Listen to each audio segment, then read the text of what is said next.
Stone Cold, H-Bomb. Some walk-up music. Glass breaking. Perfect.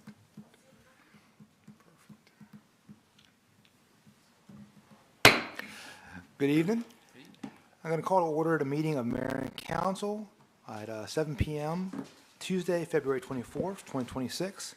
If you'd all rise for the invocation.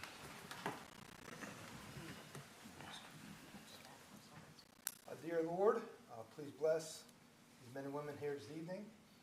Allow us to just to follow your way, Lord, to make proper decisions for our residents and our community. Lord, if you would continue to be with those out there. I know we know many out there without power, who are in a tough situation. Please be with them as you see them through. And Lord, bring us all together, stronger together. In Jesus' name we pray. Amen. Amen. Amen. If you stand for the Pledge of Allegiance.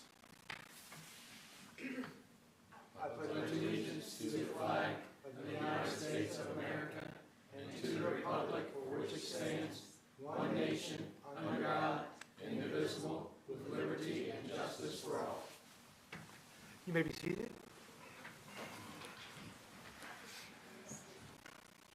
Just as a reminder to council, we do have executive session following this evening. Are there any changes to the agenda for tonight's meeting? No, sir, there are not. Okay. If there are no changes, I know council's been briefed on the minutes from our previous meeting on Tuesday, February 10th. Those minutes have been provided in the packet. If there are no questions or comments regarding those minutes, I will accept the motion. Mr. Mayor, Councilman Holland, I make that motion. We have a motion from Councilman Holland. Is there a second? Councilwoman Grassett, I second that motion. Second from Councilwoman Grassett. All those in favor say aye. Aye. All those opposed? Those pass unanimously. Going to move over to public comment. Is there anyone here this evening for public comment? We have Mark Dickerson for public comment. Mr. Dickerson. First on the list. All right, my name is Mark Dickerson. I'm the Vice President of the Seaford Athletic Alumni Association. And what I'm doing here today is I'm going to invite you guys to the fundraiser mixer that we're having on March 28th. Got the president back here. The 29th is my wife's birthday, so it's an honest mistake. So it's March 28th. It's a Saturday evening. It's going to start at 6 o'clock at the Seaford Moose. What we're going to have some light refreshments, some finger foods, things like that. And the purpose of this event is to raise money for our athletes at Seaford High School, Seaford Middle School. We've been around for a few years now, and so every spring we want to do a mixer and a fundraiser just to get everybody together, a lot of old Seaford athletes. Seaford, people went to Seaford and just have a good time. We're going to have karaoke, so if you guys attend, make sure you're ready to sing some songs. And it's just about having a good time. So what I'm going to do, I'm going to pass out some tickets to you guys. Now on this ticket, you got like a little scan code. Mm-hmm. It's free to attend, but if you go in, scan that code, and just sign up, that way we can kind of get a head count of who all is coming and how many people are going to be there. And again, this is going to be March 28th at the Seaford Moose. Thank you, sir. Thank you so much. And it starts at 6 o'clock. Thank you. And we're also going to have, you got like a little scan code. Mm-hmm. It's free to auctions. We're going to also have some, what do they call it, Chinese auctions, where you put a ticket in the bag, things like that. So we got some Seaford memorabilia we're going to pull out, and it should just be a good time. Council. Mr. Lawrence. Mr. Anderson. Council. Mr. Lawrence. Mr. Anderson. Ms. Slatcher. I'd like to introduce Reese Sneller and Linda Hollis, who are with me. They're part of the park committee, and we did the assessment of the park for some improvements. And you're all going to be pleasantly surprised. We're not asking you for a dime. Okay? We just want to make sure that you are aware and that the public is aware of the improvements that we plan to do at the park. First of all, what precipitated this was, unfortunately, I have a granddaughter that likes to play out there, and I had noticed that we had parents with children that go out there and eat lunch and play on the playground. We had, in one instance, we had a lady in a wheelchair. It was difficult for her to traverse to get to the picnic area to have lunch. And then we also had people walking from the adjoining businesses that was walking on the walking trail. And so our little group went out and we did a walkthrough. And we made recommendations to the Seroptimus Club, and they have approved these recommendations. The first one is the first pavilion, when you go in by the parking lot. We're going to repaint that roof, power wash everything, and get it refreshed. The second thing that we plan to do is to completely redo the walking trail with new stone dust and have it compacted. We'll also do the roof and everything for the second gazebo also. We asked the city if they would provide the water so we could save a little bit of money off of the fee if they have to truck in the water to do the power washing, and the city did agree to that. We're also going to paint the ceiling and the gables of the large gazebo. And again, I think that's about it. The total project cost is $16,820, and the Seroptimus Club has approved that to be paid for by us. We will make a request to the city to turn the water on when we need it, if that's okay. Charles already approved it, but, you know. And again, the Seroptimus Club would really like to thank Mayor and Council and the city personnel for all the work they do in the park, maintaining it and keeping it in, at least the grass cut and everything, keeping it in good shape for people to go out there. Do you have any questions? Oh, one thing, the work was supposed to be underway very soon, but as you can see with the 2 snowstorms, it's going to be delayed. I don't know exactly when it will happen. It'll happen sometime in the spring towards the summer because the contractor's really backed up now. So, but it will get done. It will get done within this year. Any questions? Any questions or comments from council? No question, but thank you. You're welcome. Yes, thank you very much. Thank you to your Big thing. organization. Greatly appreciate it. See, we came giving. Aim to please. Question. Yes. This is more for Charles. When do the portable johns and all that, when do they get delivered? When does think it's the in season March. start? They won't be in the way. No, Oh. I think it's in March. I'm just And then we- wanting to know, like, will the work be done before the commencement of normal activities for the spring? No, probably not. Okay. But it would be my guess right now, based on the last conversation I had with the contractor.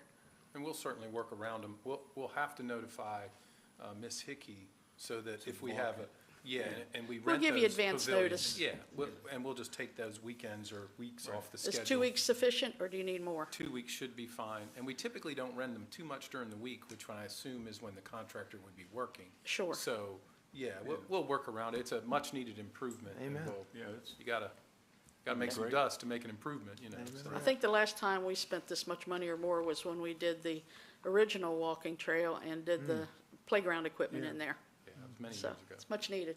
Thank you. Thank you. Thank you very much. Okay.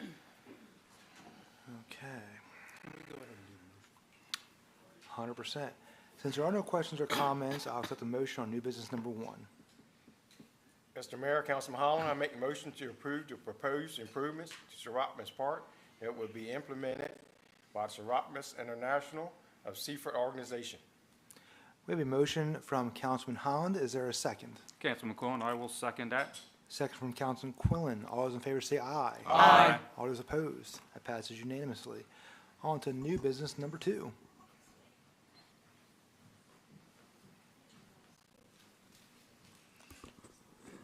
Toby Hollander is on the phone, so. Okay, so just to tee it up a little bit for council, we apologize, but due to the weather conditions, Toby Hollander of SB and Company is joining us via phone. So if this is a little delayed or a little slow, we apologize, but Ms. Merritt and Ms. Newcomer have worked with Ms. Hollander to try to make this as smooth as possible for council.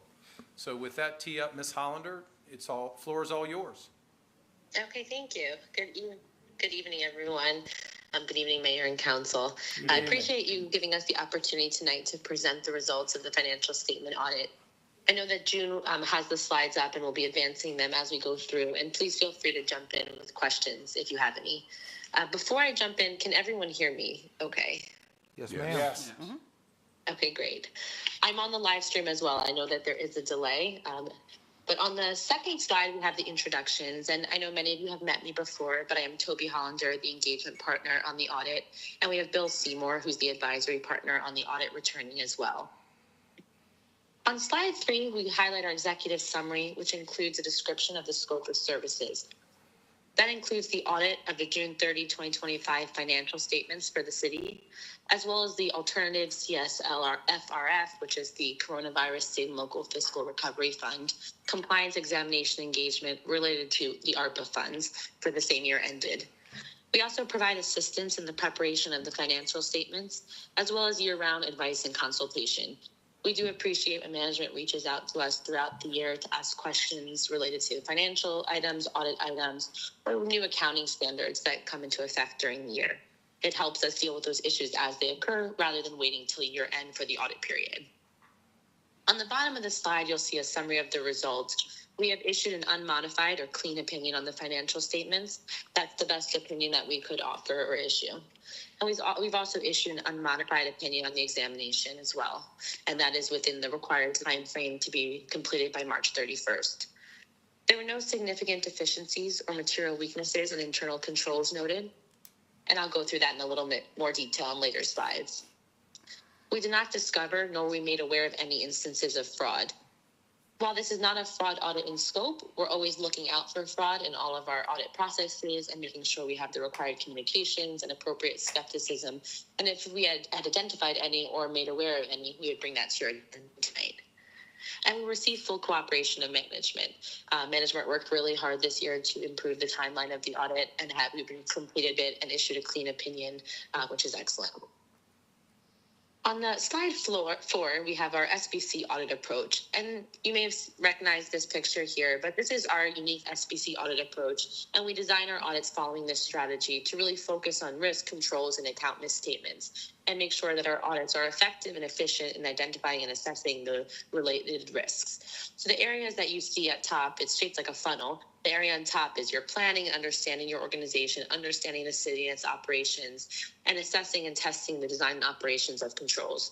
We spend time meeting with the various process owners to understand the control processes, for example, payroll or accounts disbursements.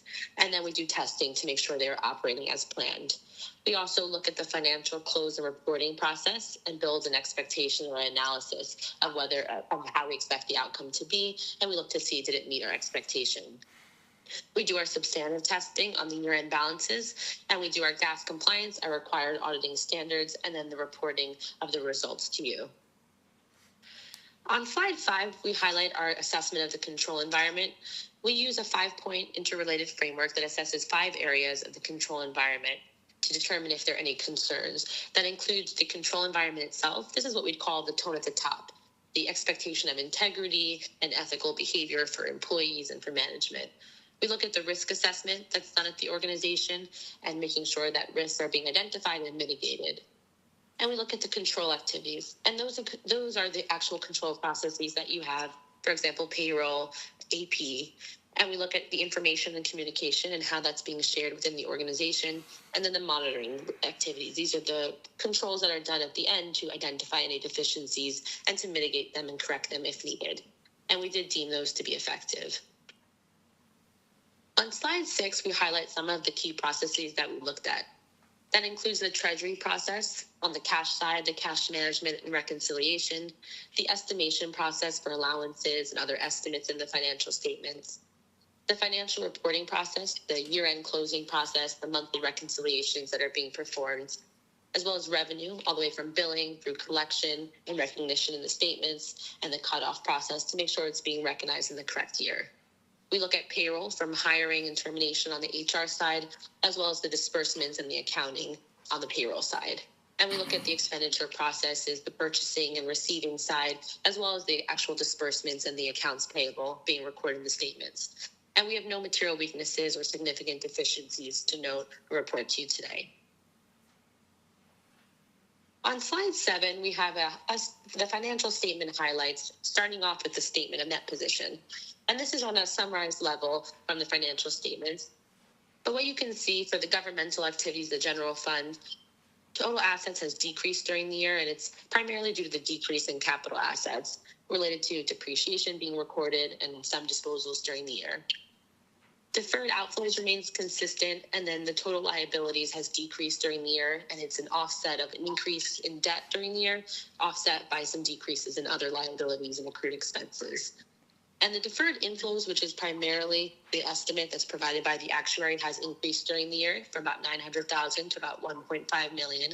But overall, your total net position has a small decrease from about 14.9 million to about 14.7 million on the governmental activity side. On the business type side, you'll see that assets have increased. There's increases in the current and other assets, including cash, and increases in the capital assets due to some improvements during the year. As well as on the debt side, there's a decrease. So there's payments of debt that are occurring, so decreasing the debt amount, as well as decreases in other liabilities. The deferred inflows didn't have as significant of a change, but an increase from about 300,000 to 712,000 during the year. So overall, the total net position on the business type or the proprietary funds has increased from about 33 million to about 36 million during the year. On slide 8, well, you'll see, and I do apologize, it is small, so I will talk through this, but this has the program revenues and expenses for each of those fund types. So overall, in the governmental activities, there was a decrease in revenue. So it was primarily caused by the decrease in the operating grants that was offset by increases in the property tax and other tax and charges for services during the year.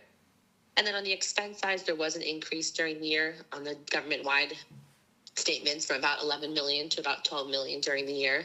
So the changes before the transfers was in a loss position, and then there was a transfer coming in from the business type funds. So your net change in that position is a loss of 155,000, which is a smaller loss than the previous year of 240,000. On the business type activities, you'll see that total revenues has increased, primarily coming from the charges for services across the different fund types, the water, the sewer, electric.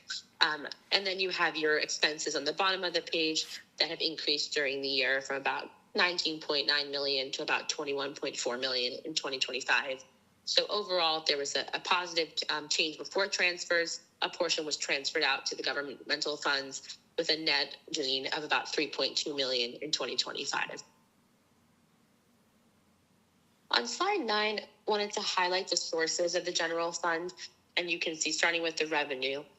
Taxes, property taxes, and other taxes, it's about 44%, the blue section, so that's the largest portion of revenue sources. And then you have your transfer taxes of about 14% and intergovernmental revenue about 17%. And this really makes up for the bulk of the revenue during the year. There's some other categories, fines, licenses, entrance, etc., that make up for smaller portions, but those 3 areas are the largest sources of revenue for the general fund.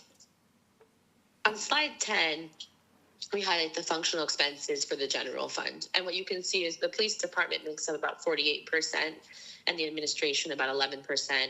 Capital outlays during the year, which is your disbursements for capital improvements on the general fund level, is about 8%. And that really is the 3 largest categories that you'll see. And the other categories are below 10%, such as fire, economic development, highways and streets, etc. On slide 11, we have a similar picture that you'll see related to the proprietary funds. And you can see really the largest source of revenue is the charges for services at 87%.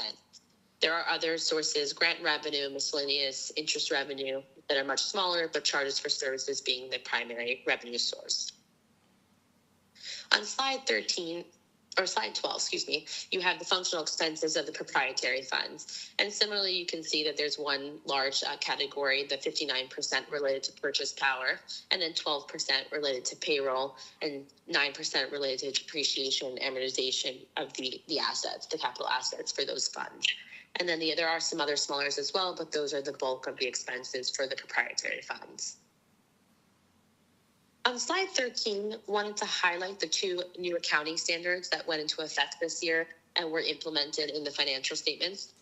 These did not have a material impact on the statement, so you won't see significant change to the footnotes, no additional liabilities to accrue, but there was a process this year to identify if these would apply and how to implement them in the statements. And the first one is for GASB 101 for compensated absences.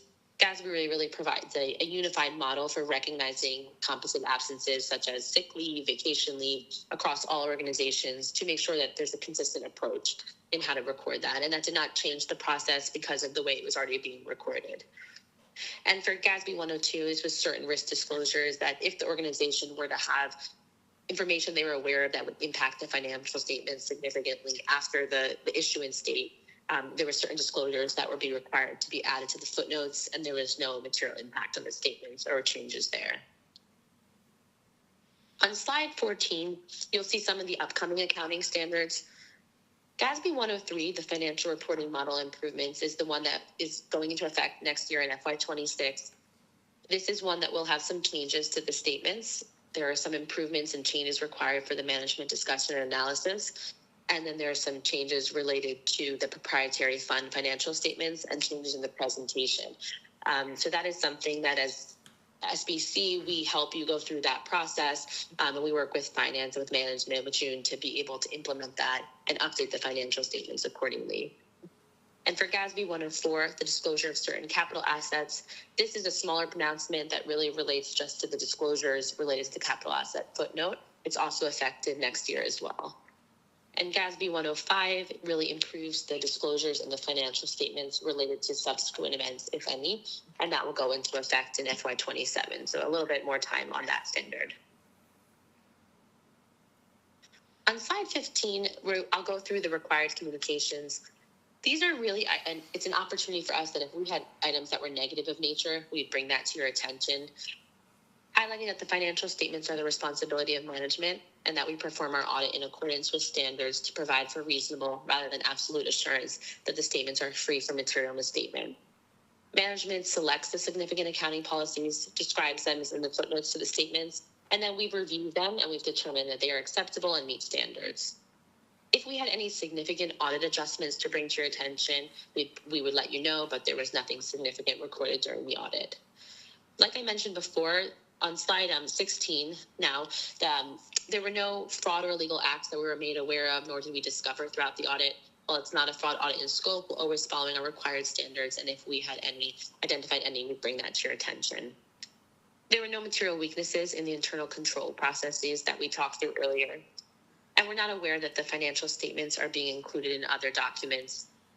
No disagreements with management on financial accounting or reporting matters, and no serious difficulties encountered in performing the audit.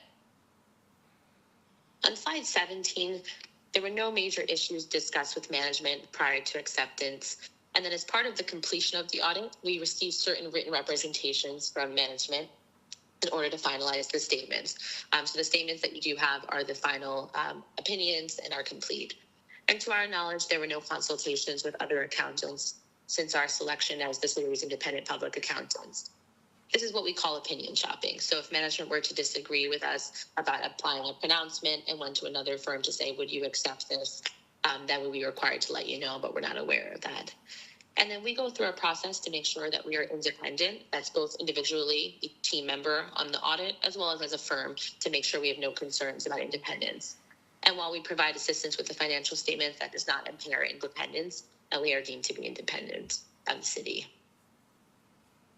On slides 18 and 19, I won't go through these in as much detail, but really highlighting that responsibility related to fraud. And as the external auditors, we have our required standards that we are doing, having the appropriate conversations and assessing the risk of fraud really in all aspects of the organization. But that the responsibility for fraud on the next slide, on slide 19, really is not just on external auditors, but on management having the controls in place to deter and detect fraud, and then on council, making sure that you're assessing the risk of fraud and really reinforcing that tone at the top with the expectation of integrity and ethical behavior, and if needed, conducting investigations as identified as needed.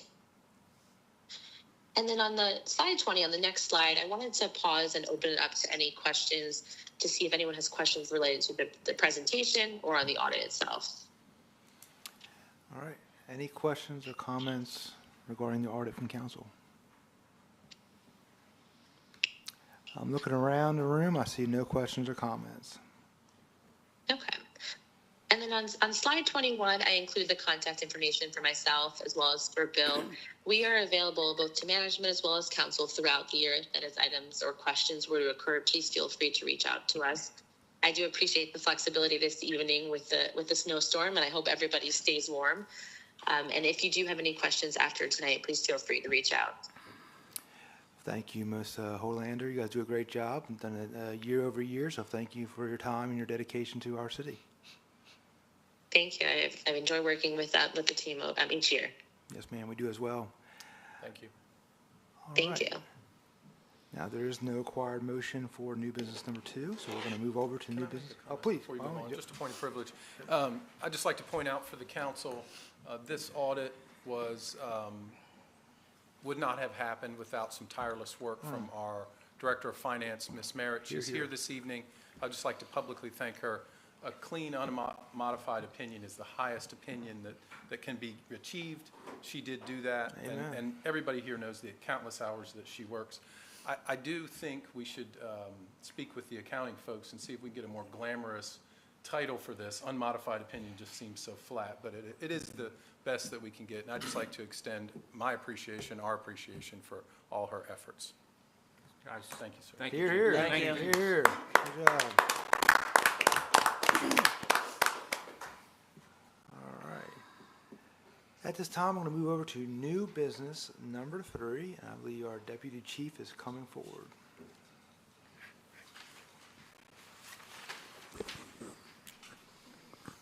Good evening. Good evening. All right. Tonight, I'm going to go over a new ordinance that we are proposing. This is the electronic speed monitoring system ordinance, commonly known as speed cameras. So if you want to think of them kind of as like red light cameras, but for speed, it's an automatic speed monitoring system. These cameras are coming to Delaware. You might have seen a few of the stories about them in some of the papers around the state. There are not many programs yet in the state, so we are kind of in that lead pack leading the way. But this is the first step in the process, and we're going to go through it tonight. So the purpose of this ordinance is really the first step in establishing the program. The city would administer it. It is Seaford's program, Seaford's cameras, and it would not apply to emergency vehicles. Naturally, if they're responding in their official duties, it's going to pick them up as speeding, and they would be excluded from that. So the general process for this program is that DelDOT requires speed studies for roads. It has to be completed within a year.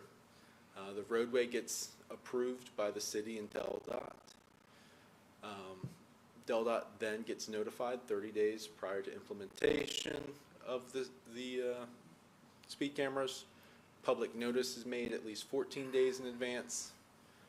And you also have to have at least one sign on your speed limit signs saying photo enforced, speed monitored by camera, something like that, kind of like that picture saying. And the system would be used at the police department's discretion. So our vendor, the only vendor by law that the city can use right now is Elevate. That's the only one that is DelDOT approved, but they are exploring other vendors. So we are required to use vendors that they have already cleared. The system is required to undergo annual calibrations.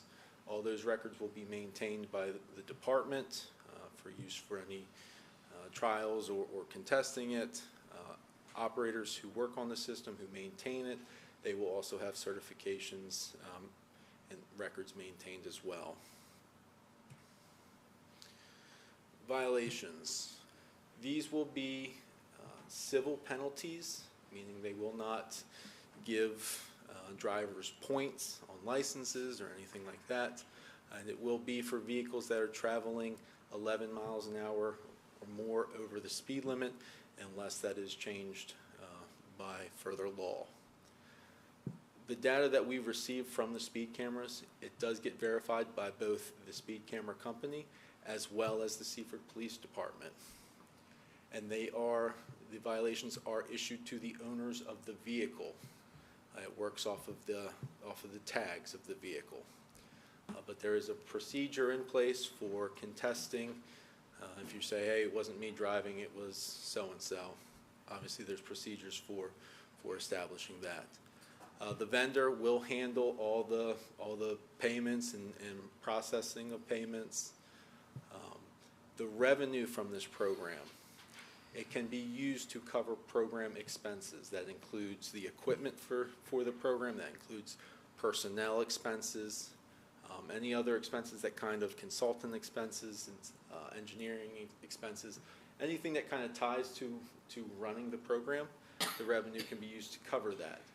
Any additional revenue from this program goes to the Office of Highway Safety. So this is a safety program. This is not a revenue generation program for the city. This is strictly something to reduce speed and reduce crashes within city limits. That's a general overview of the ordinance, but I'm going to give you a general program overview. So the process to get this entire thing up and running, the very first step is for a municipality to have a signed ordinance. And so that's what we're doing here tonight, is the first step in that. But then once that's done, we will work with DelDOT to get an MOU in place. We will start doing some speed studies. We've already done a number of them, but we'll have to identify streets that we want to, that we want to set up studies on, and we'll have to maintain whatever we do yearly. We'll have to get those roadways approved. We have to coordinate with DelGIS and the courts for the judicial process, because once you start writing a lot of violations, you have to have court personnel and specific days set aside to have trials or have appeals and things like that. We have to coordinate funding and reimbursement procedures. Then we'll have to actually get with the vendor and work out the exact details of a contract. Once we've done that, that's when we can then start working with DelDOT to create public notices, and then we'll have to coordinate installation. There are a lot of smaller steps, conversations, and things that have to happen in between each one of those things. And so that's why you see the timeline is 10 to 12 months probably. We'd like to get this done by Christmas, but realistically it might be this time next year. So we're going to put pedal to the metal as long as it's at the speed limit. Pretty good, isn't it? Speeding joke. So I do want to, when talking about this program, I want to go over a speed study that we have done recently that really highlights kind of the speed issue in our community. This was one that we did on West Stein Highway there by PNC Bank between December 1st and January 5th. People have probably seen our speed trailers out there. You may or may not know is that they can capture speed and record speed as well. So the speed limit in that section is 30 miles an hour. The 85th percentile speed in that section, meaning 15% of them are over this amount, is 41 miles an hour. So that means 15% of those drivers would fit the definition of violations under the speed camera program. The maximum speed that we picked up in that 36-day period is 100 miles an hour. Gee, Councilman Quillen. I had to get to work, man. In that 36-day period, there were approximately 40,000 violations, and that is violations of 11 miles an hour or more over the speed limit. Not just over the speed limit, 11 plus over. That would fall under the definition of a ticketable offense under this program. So that's approximately 1,110 tickets a day. Go ahead. Question? What was the length of that speed study? 36 days. Yeah. Yeah, from December 1st to January Okay. 5th. So- We got one right here. I see it now. Yes. Yeah, so what, and hypothetically, what would the average fine be? So, average fine is difficult. I'm gonna, let me jump to, oh, now we're not, switch sides. Oh, there we go. I remember hearing Representative Short talking about the one over on Route 1 in Lewis, and the month of December, what was it? $25,000 and $125 apiece? Yeah. If I'm not So mistaken. those are, so the little bit difference there because those are work zone fines. So they have a couple extra escalators in work zone fines. These are residential. But there is a fine breakdown here on the screen. So generally a first offense, you look at 11 miles an hour over, starts at $31. Okay, it's a $20 base fine plus $1 for every mile an hour over. You get to 16 miles an hour over. That number kind of doubles. You get to 21, it triples. So it's not going to bankrupt anyone on the first one, but you get a couple of them and it will definitely start to sting a little bit. Is the So- vendor able to keep up with that volume? I mean, 40,000 that we would have issued in a month? I Yeah. mean, So that is a question that we have asked as well. You know, because even 40,000, 40,000 is a drop in the bucket compared to what they're getting from, off of Route 1 Right. and 95 and stuff like that. They are having some issues, is what we've been told, initially keeping up with it. They are working, I guess, pretty diligently to try and expand their operations and hire more assessors and kind of build out some more because of the. and you would have to have volume. somebody here to look through everything to verify. Yes, so Okay. that's exactly right. Okay. We would have to have someone who would review those. They would basically be the third-party review. So the vendor reviews violations twice, kind of make sure the tag matches the vehicle, matches the registered, owner, things like that. Gets sent to the police department, we confirm it, and can approve, the violation at that point. Now, that personnel cost goes into the program costs, so that is reimbursable from, the revenue from the program. So the law currently, as it stands, does cover residential districts. They are planning to update it to include school zones as well. Any residential road where the 85th percentile is more than 5 miles an hour over, so I brought up the 85th percentile. Any road where that is 5 miles an hour or over the speed limit is eligible for these cameras. The nice thing about these cameras is they are mobile. So vendor says they can be moved, fairly frequently. They said, they're going to tell you a lot, but you want to move them every couple of weeks. If you wanted to, that's probably very doable. So if you had a list of roads, you don't necessarily need to know, you're not going to know necessarily where the camera is, which road it's going to be on. So you're going to definitely get a lot of bang for your buck out of just 1 or 2 cameras, with the idea that 1 week it can be on one road, another week it can be on another road. Councilman. So you have to have pre-approval Yes. on all the areas that you're going to place them in? Yes. Okay. All right. And does- Councilman Holland first, because he's itching over here. So what we can do about the one that's driving 11 miles under, slow? Ain't not worried about it. We got a lot of them around here. That is not a question we consider. Yeah, I don't know I know. that they're going to pick up on Exactly. the slow drivers. Stop in the middle of the road. Yeah. Yeah. We'll have to Councilman still Gress. pick up on those I was just going traditional to ask, the enforcement. staff that you're able to utilize for that, are they exclusively for the review of, No, that or are could they be- anything for They road could safety? be, yeah, they do not have to be, law enforcement specifically. So you could have You know, we- processors, You have processors, yeah. but they could be crossing guards in the morning and processors in the afternoon or in between and get Conceivably, yes. additional places. Yeah. No, we Yeah. did, you know, we've already had a lot of conversations with DelDOT, with their attorney, with, you know, a couple of the other municipalities that are pursuing this as well, kind of get their best practices, and a lot of them are suggesting retirees, especially retired cops, just because they may be called in to testify in court. Retired police officers are going to have a lot more experience doing that type of thing, and they're going to be able to say, hey, you know, when I was on the road, I actually wrote tickets, and I would have written a ticket in this situation if I were still working the road. So I'm doing some math in my head here.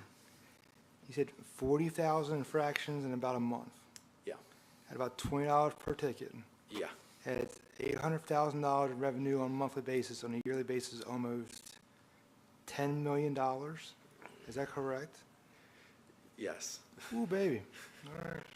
Now, you know, that would be Just very to clarify. generous, but Just to clarify, we're, Math is not math. yeah, we're looking for compliance.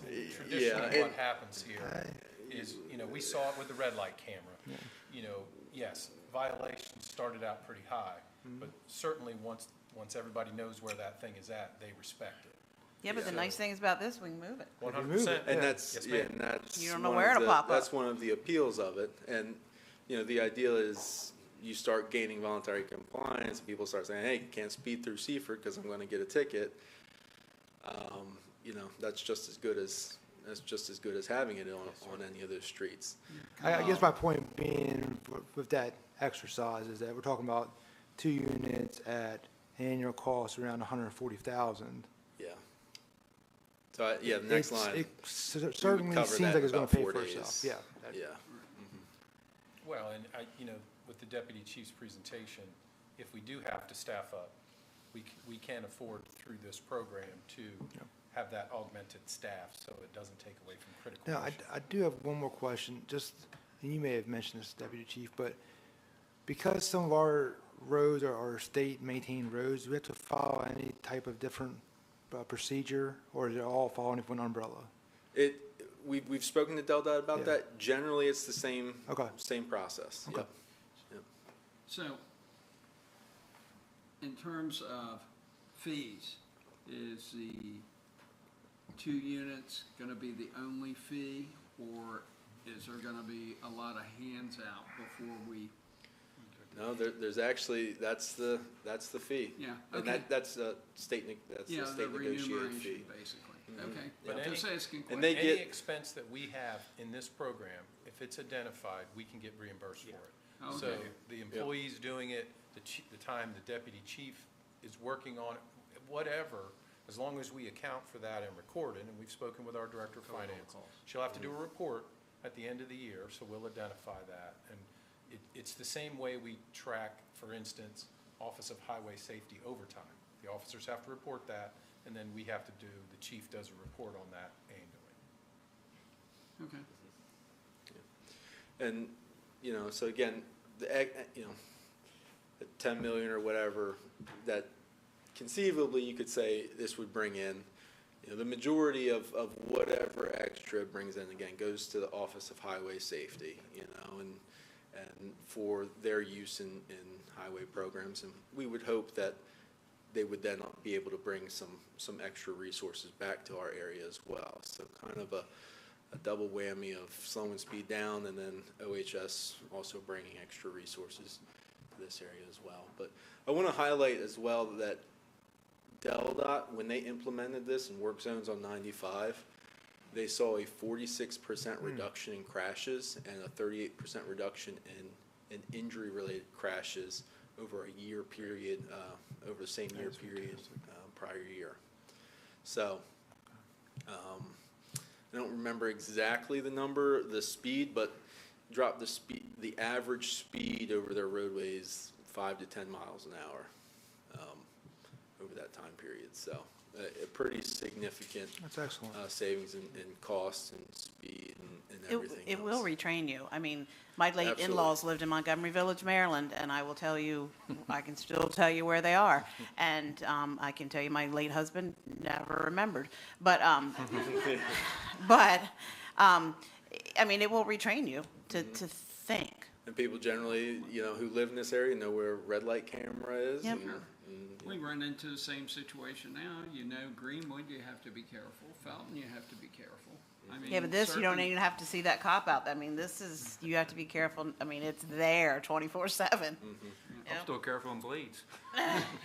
Especially now. PTSD. Oh, So, I think I covered everything. there. Any Any additional other questions or questions? comments? Yes, Vice Mayor. a couple. So, you have a third party that filters these calls, and then they get sent to the city for review. Yes. I mean, the city does not receive all of the calls, or all of the, They would, the majority of what their system doesn't produce many, they'll say any errors. They'll say any errors produced by their system are human errors. But they review it to make sure, just to double check everything and make sure that the license plate that's captured matches the, what comes up by the DMV and everything. And then that's what gets sent over to the city to make sure, and then, we make judgments as well. so is based it off- radar or VASCAR? It is LiDAR, LiDAR. so it's laser, Okay. it's, laser radar, basically.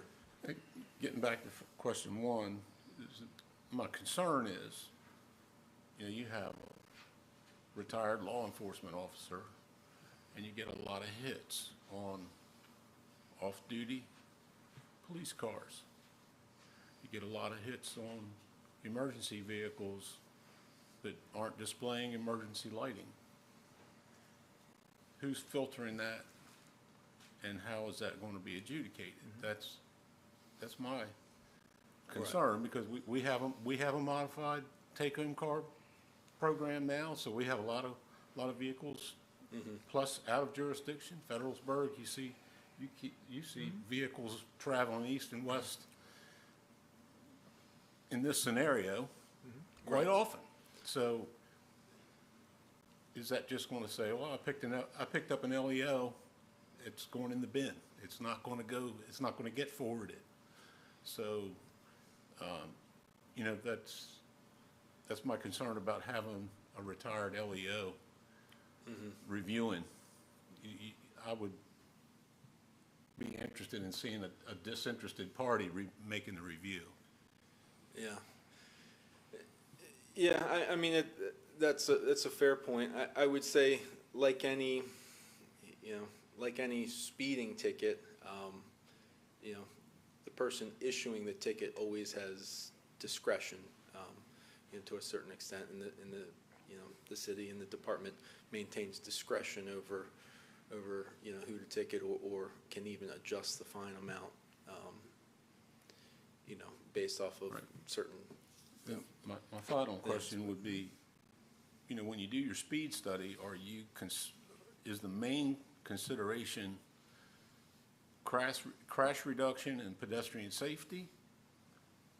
Because just having people speeding in one area where the accident rate is low does not necessarily translate into increasing safety, especially when you have somebody, a particular location that's susceptible to pedestrian accidents or other vehicle-on-vehicle accidents. So, when you do your speed study, speed is not always the prime, in my opinion, it's not always the prime indicator of traffic safety, because you have accidents, people not, failure to stop, other things like that are contributing to accident rates in the city. Right.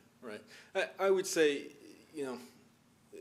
these aren't just, the point of these would not be just to prevent collisions. You know, also be, you know, community perception of safety as well. You know, we get how many speeding complaints from roads and neighborhoods and things, and people saying, oh, cars are flying through here, they're gonna kill somebody. We might not have had a crash on that street in years, but that doesn't stop, you know, people from calling in. Right. And, you know, we have done some speed studies on some of those, you know, some of those smaller residential streets, and they do fit the criteria for, you know, to be eligible for, you know, the speed cameras. And, you know, even if they're just kind of put in a rotation where the camera goes on that street, you know, for a couple of weeks, just to give that community, like I said, it wouldn't take many days or many weeks for it to be on a busier stretch of roadway to kind of cover its costs. You could then conceivably move it around to, you know, help alleviate some of the concerns and some of the draw for other, you know, actual officers to be patrolling those streets and trying to respond to speeding complaints and things. Thank you. Any additional questions or comments?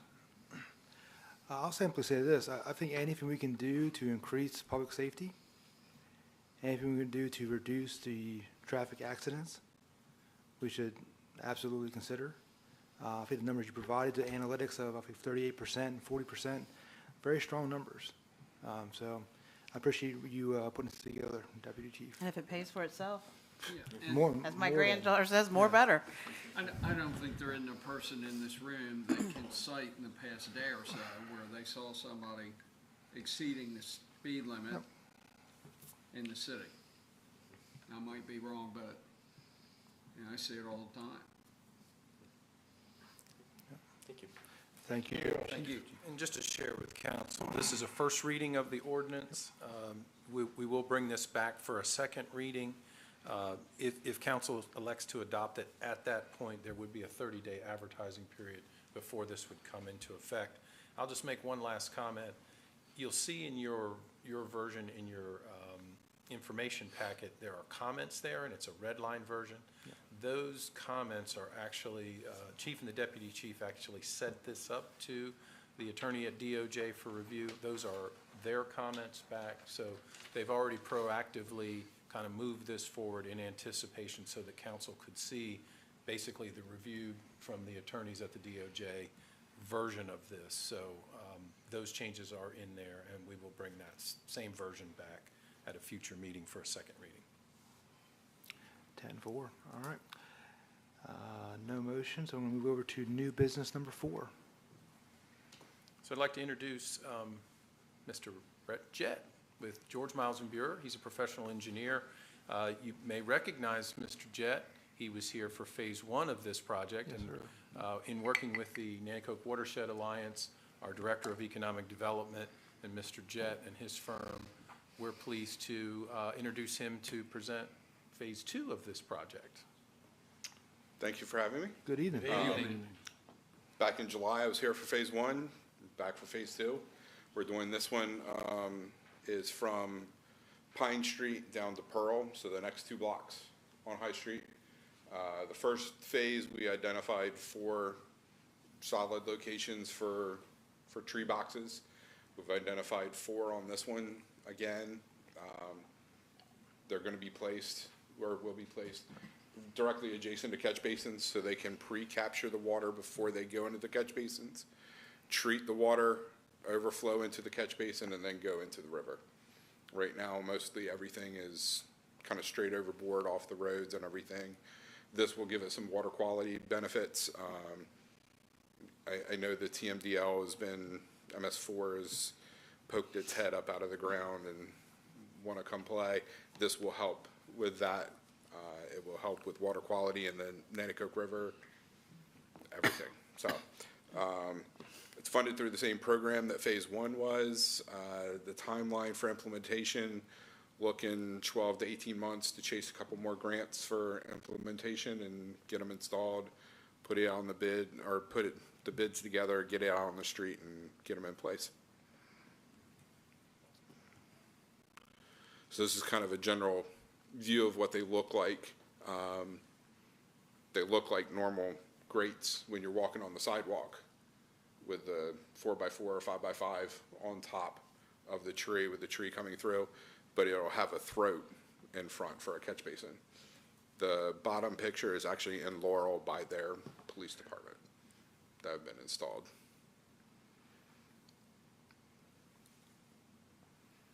Any questions? Any questions or comments from council? Vice Mayor? Is this going to displace existing vegetation? What's So I it gonna tried to pick replace? locations. I think there was one, the one in the top corner down by Pearl. I think that may actually remove one of the sycamores, or not sycamores, Crepe myrtle? crepe myrtle that's down there. Which I know that's been the conversation about potentially replacing them with a tree that can provide more shade and do a little more air exchange, clean air exchange, and also provide color throughout the year versus just what the crepe myrtle does. Yeah, I recall, when did they do the charrette? Oh, 2015, where they recommended to raise the canopy so that the storefronts could be seen, and, yeah, that's a We've pretty had a good lot of idea. conversations. The original streetscape was done in 2000. 99 was the underground project, and then 2000. And those trees were great for quite some time, but they have kind of outgrown the space, and we have done some trimming on them from time to time. Our employees are not arborists, and we do the best that we can do. But Mr. Jett is correct. I think going through and strategically replacing this would not only help lighting, building canopies, as you talk about, and it would just, if we choose the right trees, they'll fit the space much better. That's kind of the new term in streetscaping is right tree, right place. And getting, you know, the proper species in there that will thrive in an urban environment and everything. I'm sorry if I missed it. What is the species that you're proposing? I think one of the ones that they commonly like to see are red buds, that they get tall enough so you can walk under them without having to really prune them, but also aren't 40-foot trees and dropping limbs. They're not shedding like sycamores all over the street, especially in an event very recently. But having worked in Cambridge around 200-year-old sycamores, they're very nervous trees and drop limbs all over the place. Our churchyard is full of them. I'm just curious, how's the root structure work here? So it actually goes in a concrete box.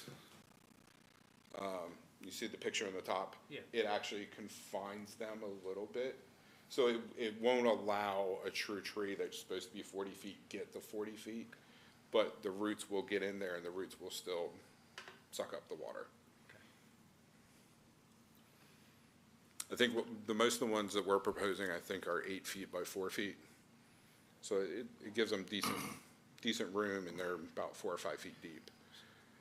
So how big is the gap there? Is It's it a gonna be normal- like on the curb line? Yeah, Or so like you've got a 6-inch curb, so it'll have like a 2-inch 2-inch, okay. metal strip, and then like a 4-inch gap with a The little. reason why I was asking, flow.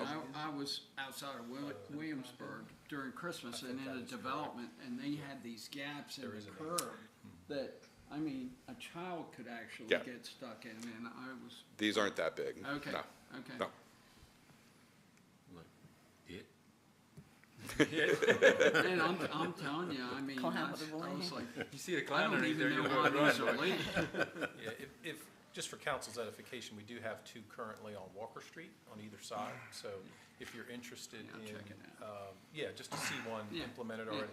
The other thing I'll say is with those 2 that we've done in the past, our Public Works Department they understand them, they're familiar with them, the maintenance responsibilities on them.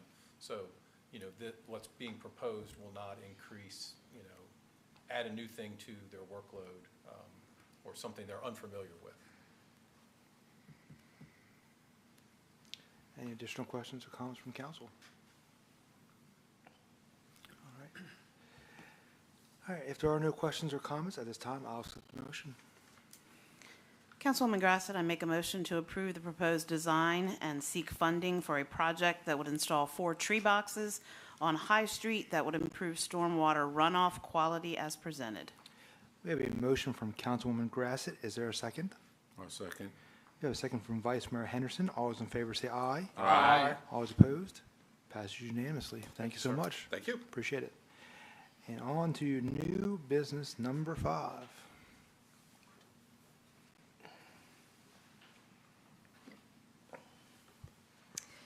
Good evening. Good evening. Good evening. All right, so in your packets, you have a copy, red line version of the current attendance policy. We're asking to revise that to also include timekeeping policy. And so the main reason for this is really to lay out for employees, the non-exempt employees, so that when they're recording their time, that they understand the expectations of them, of what's required by law and what's required by the policy. So under the purpose, the addition of timekeeping just really states timekeeping records constitute the basis for payment of wages and city authorized paid leave practices such as vacation, sick leave, comp leave.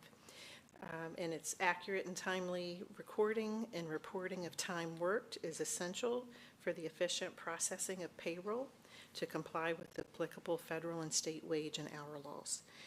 And under policy, just everything else is the same except the very last sentence. And it's just that all employees must record time and attendance via their department's time clock and or timekeeping or time card system. Most of us have time clocks that we punch time cards, and some of them are manual. The actual attendance piece stays the same, and then we have added the timekeeping portion down below. And it lays out what the employee's responsibilities are for keeping their time, and you know, that it's their responsibility basically to punch in and punch out. You know, during the day, they punch in first thing in the morning, punch out at lunch, punch back in at lunch, punch out for the day, and then any other time, you know, if they have an appointment or something that they have to leave for, they are required to punch in and out. And one of the other things is that just spelling out so that employees understand that any misrepresentation of their time, if you know, could be considered theft if they're not recording it properly, and it will not be tolerated, and it could require disciplinary action up to and including termination of employment. And then it also just spells out so that employees are aware that, you know, all work time must be recorded. Working off clock is strictly prohibited. Any overtime must be approved by their supervisor, and any unauthorized overtime, certainly the city is required to pay by law, but if it's not authorized, it could require discipline depending on the situation of what's happening. And really and truly, the biggest piece is that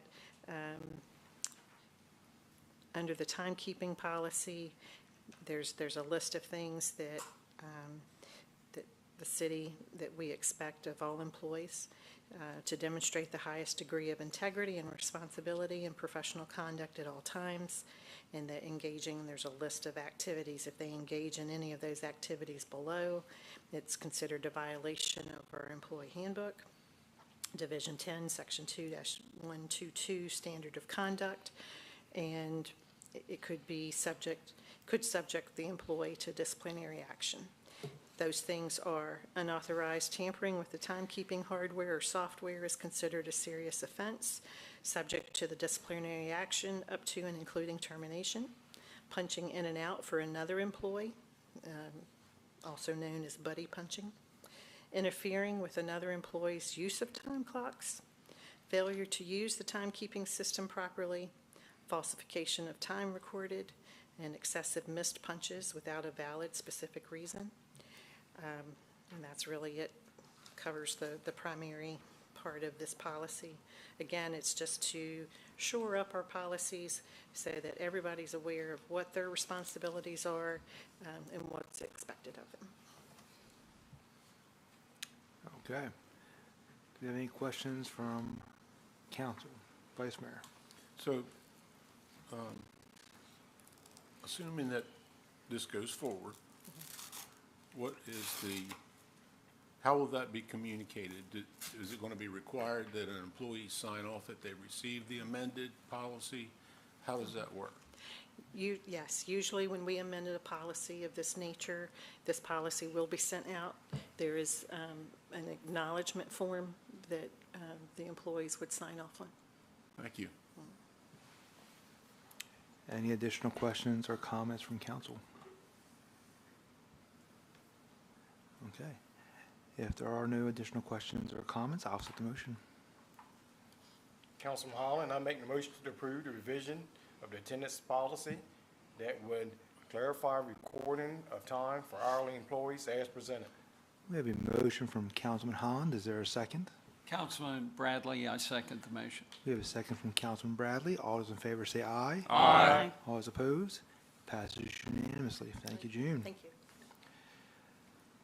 Now on to old business. We have no old business, sir. All right, the reminder of meetings. Only one, and that's the municipal election to be held Saturday, April 18th, 2026. And I'll just note that for all candidates, the filing deadline is 4 p.m. this Friday, February 27th. That's all I have, sir. All right, we're going to move over to liaison reports. We're going to begin with Code, Parks and Recreation, and Councilwoman Stephanie Grassett. Okay, first of all, I'd like to acknowledge actually all of our departments for their hard work that they did. I know everyone, we could each go down and say it, but I think all of them deserve our gratitude. I know everyone here was out of electric except for one person. But the rest of us, we're out of electric just like everyone else. But one of the things my husband always tells me, the best thing about living in the city of Seaford is it's not going to be for long. And it wasn't. So, and streets are clear, and just great job to everyone, the police, the fire, everyone who helped us through Blizzard 2026.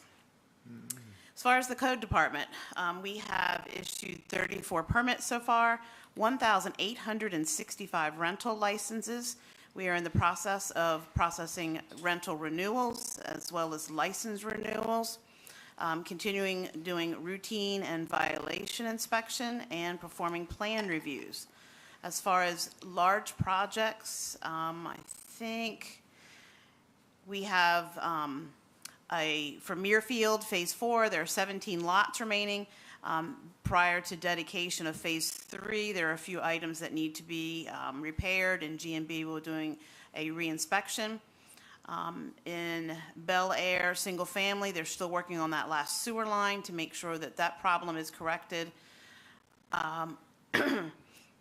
Nyline Capital, they have been continuing with the same construction that we've been seeing. I don't think anything new really has progressed.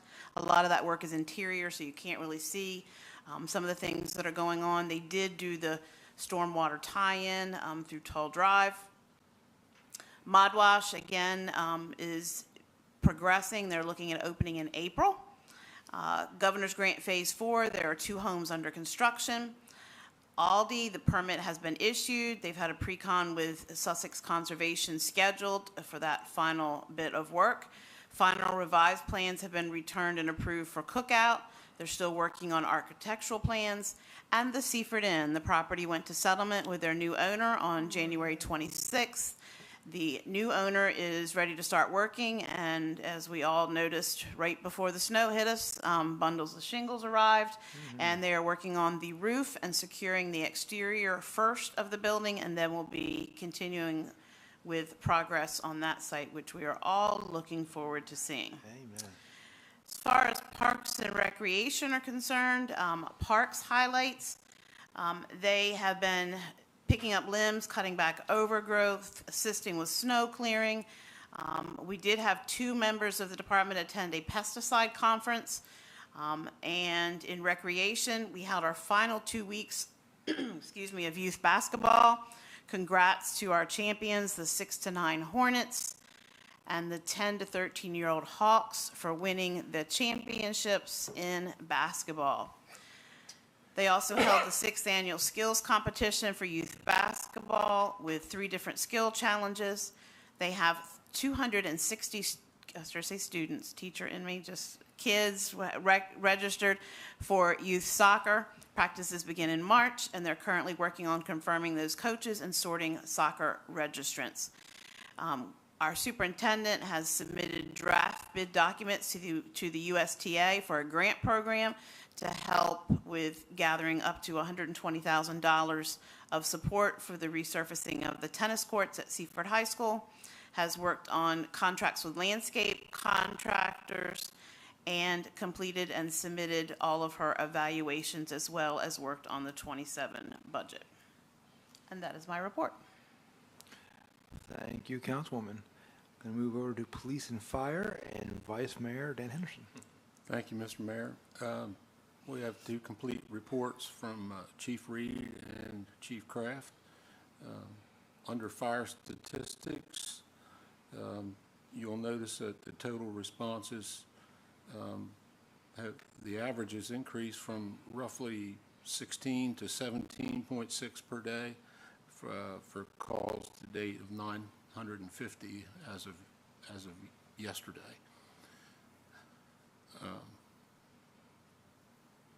At 3 o'clock yesterday. So just a note that the daily call average over the last 48 hours has quadrupled just about.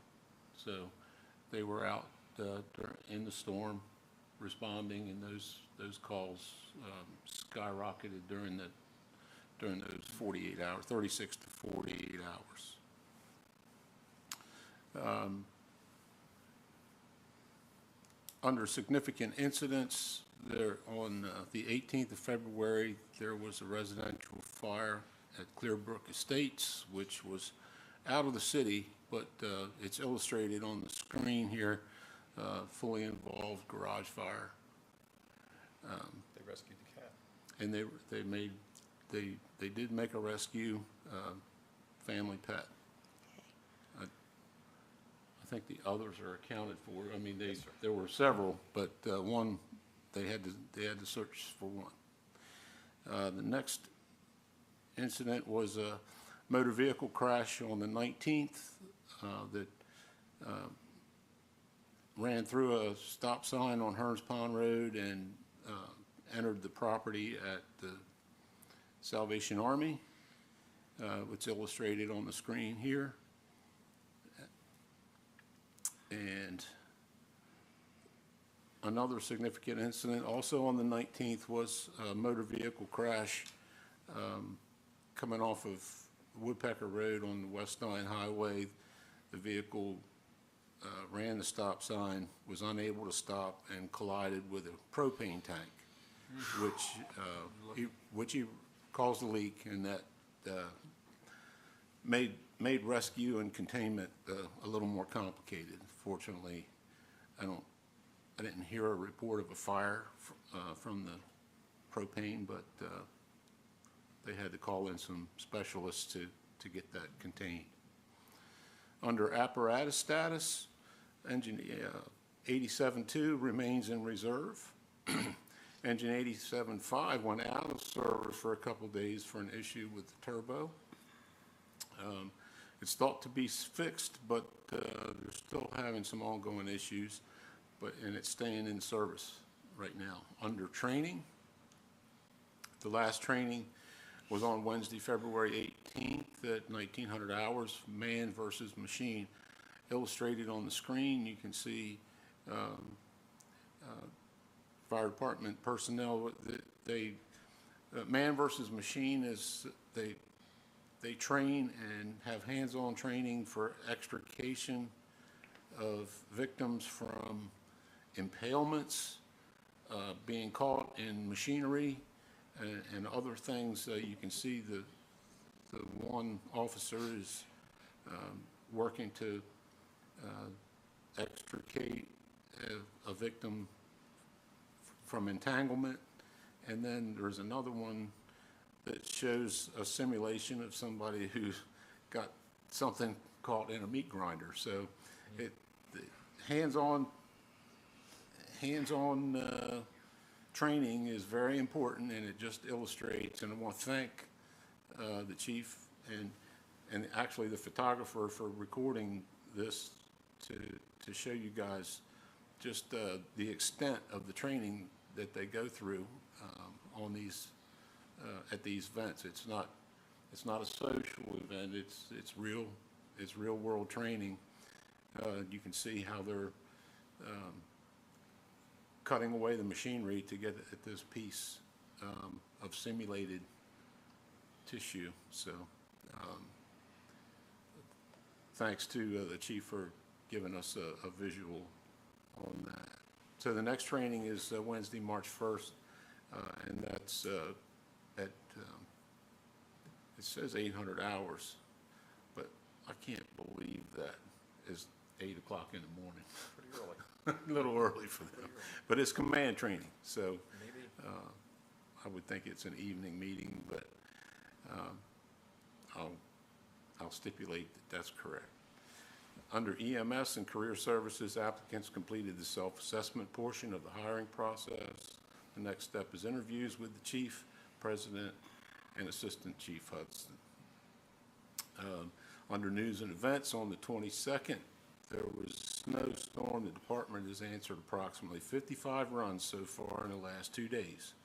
So you can see that that's far above the normal average.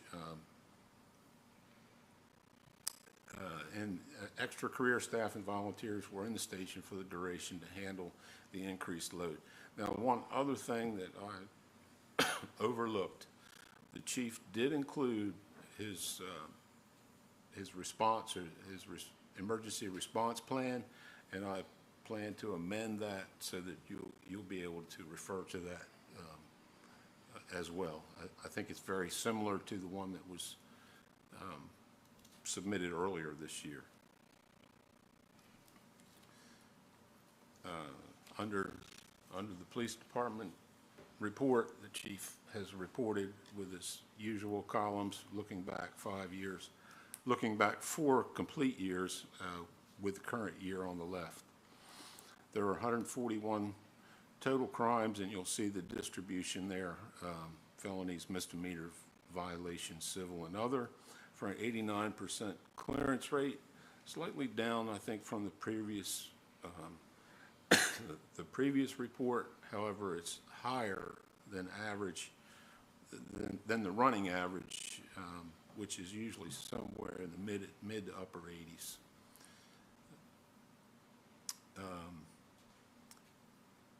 You'll see under, moving on down, there's under additional crime data, there's a 33% clearance rate, and that's slightly lower than what you might have seen earlier, but still in the excellent range for clearing them out.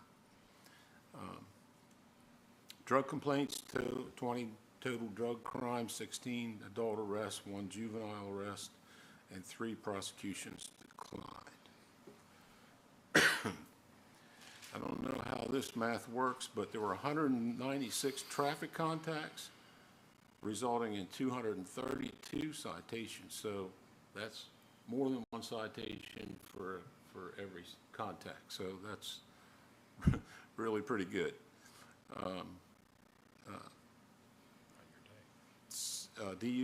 DUIs, there were 5 alcohol and drug related DUIs with 3 crash related, 30 crashes this period, 3 injury accidents, 15 non-reportable and 12 reportable, 2 hit and runs, 1 on private property and 1 at the intersection of North Cannon Street and High Street. Under significant events, you'll see an update from February 17th, where there was a shooting incident in Woodside Manor, Magnolia Drive, and East Ivy Drive.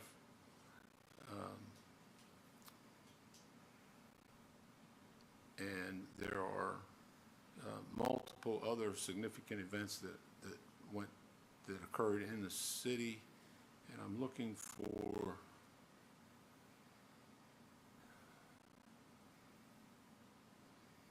there's one particular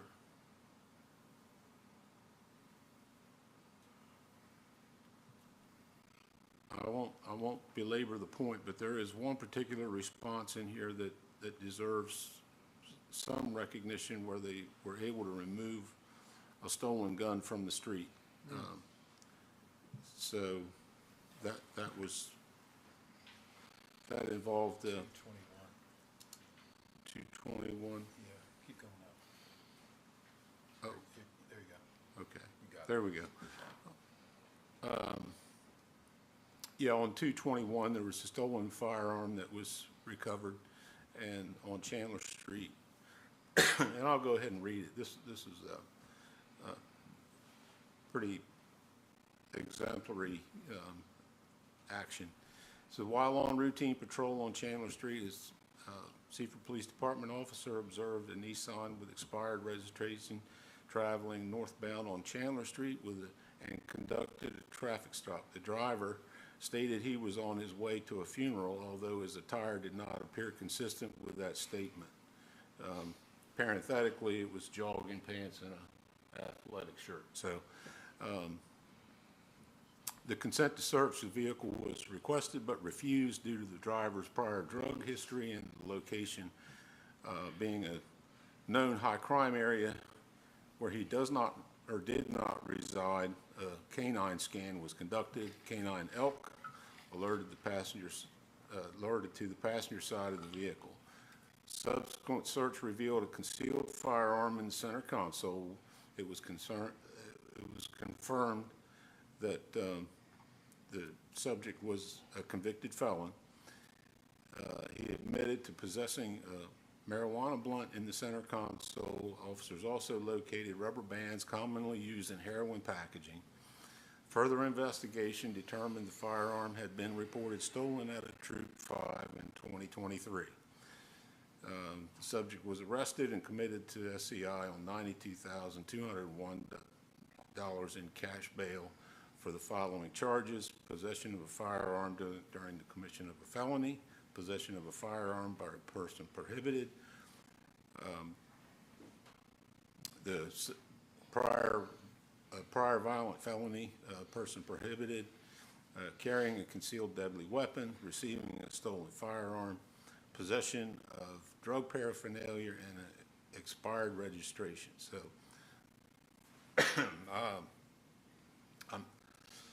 I'm willing to bet that this will show up at the award ceremony if one is had here coming up. That was exemplary work by A Shift. Administration, you can see a number of meetings that the deputy chief and the chief have been attending, as well as other staff. Under community events, they're revamping the Food On program, which shows up in every report. So they're reimagining that, and with the help of the HELP initiative. Under training, the SPEAR team training is ongoing with twice a month. The Dover Police Academy, which began on January 11th, is continuing. We still have 3 recruits. Okay.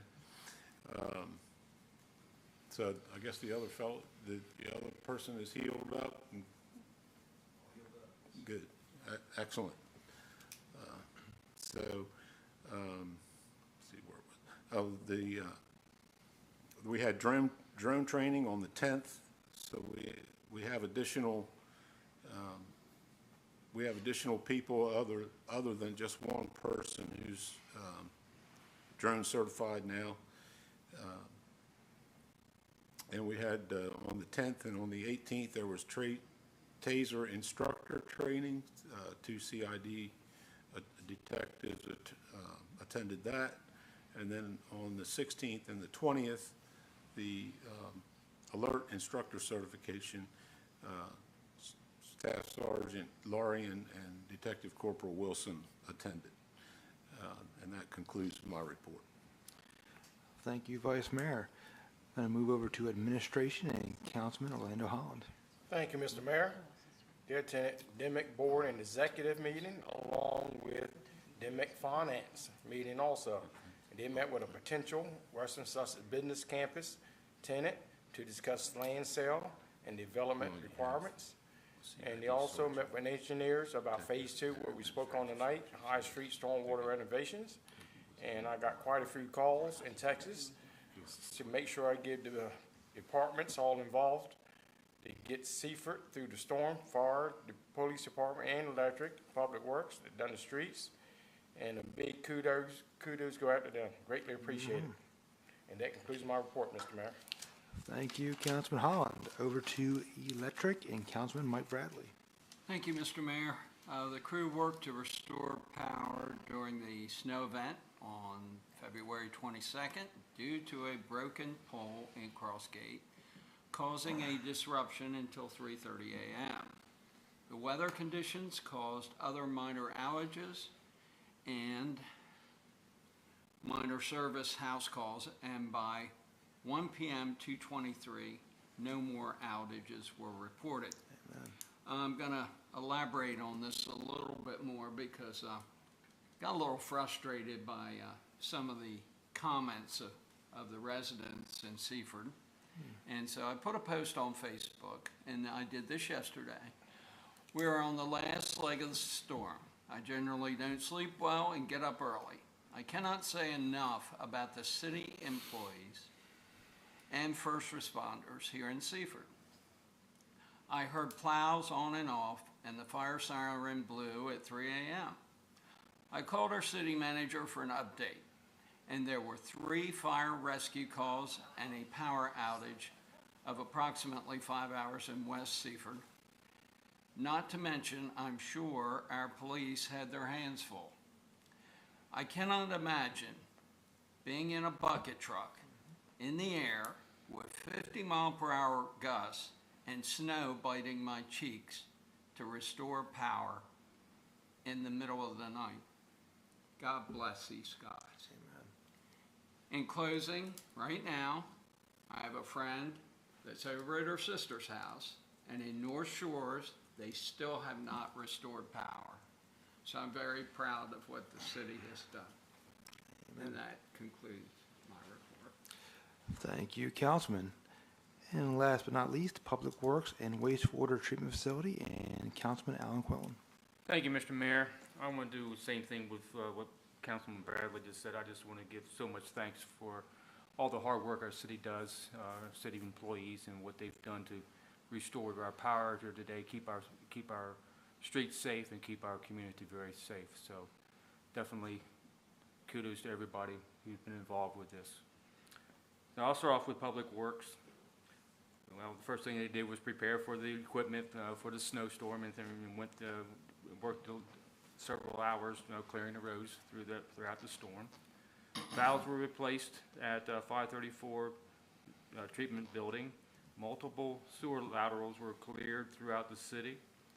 Curb boxes replaced on King and Shipley Streets. Water main shut down on Tall Drive to tie into the Nylon Capital Project. Several signs replaced throughout the city. Property cleanups for the code department. Barrier repair on Cedar Avenue. Water service repair at 227 Willie Street. A meeting with DENREC about the PFAS and the sludge disposals. A pre-con meeting with PS16 manhole project. All other weekly projects were completed. We're moving over to the wastewater treatment facility and compost. The plant is dealing with some stress due to the cold weather issues. Dewatering is experiencing high NH3 in the filtrate. Repaired faulty auxiliary contact in the blend blower, tank blower starter motor. Also attended a meeting with Denrec about the PFAS and the sludge disposal. Replace optical sensors in the monitoring equipment. Assemble new blend tank diffuser. Chlorination resumed to sand filters to improve performance. And safety walkthrough inspection was completed as well. So definitely thank you for everybody involved with the last 4 or 5 days here in making our city safe. That concludes my report. Thank you, Councilman. I simply would double down those comments expressed by our council. As the mayor, it'd be remiss if I didn't say thank you to everybody involved. We owe a debt of gratitude to everybody in the city that we're out there in these conditions and we're able to get the electric turn back on and the heat on, and first responders adhering to all the needs that happened, and all the numbers that are expressed here tonight is a small sample, but we owe you all a very, very big debt of gratitude. So thank you very much. And with that, I'd like to solicit a motion to hold executive session for the purpose of discussing personnel. Councilman Quillen, I'll make that motion. We have a motion from Councilman Quillen. Is there a second? Councilman Holland, I'll second that motion. We have a second from Councilman Holland. All those in favor say aye. Aye. All those opposed? Okay, we're going to enter into executive session. Thank you very much. Good night, sir.